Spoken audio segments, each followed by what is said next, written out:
కొబ్బరి చెట్టు అనేక ప్రయోజనాలను అందిస్తుంది. కొబ్బరికాయలు విటమిన్లు, ఖనిజాలు మరియు ఆరోగ్యకరమైన కొవ్వులను అందిస్తాయి. ఈ చెట్టు యొక్క ప్రతి భాగం పండు నుండి పొట్టు వరకు ఉపయోగకరంగా ఉంటుంది.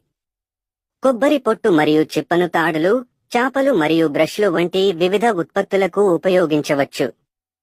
కొబ్బరి నూనెను వంట, చర్మ సంరక్షణ మరియు జుట్టు సంరక్షణలో విస్తృతంగా ఉపయోగించబడుతుంది. బిల్డింగ్ మెటీరియల్లో కొబ్బరి కలపను నిర్మాణానికి మరియు ఫర్నిచర్ తయారీకి ఉపయోగిస్తారు.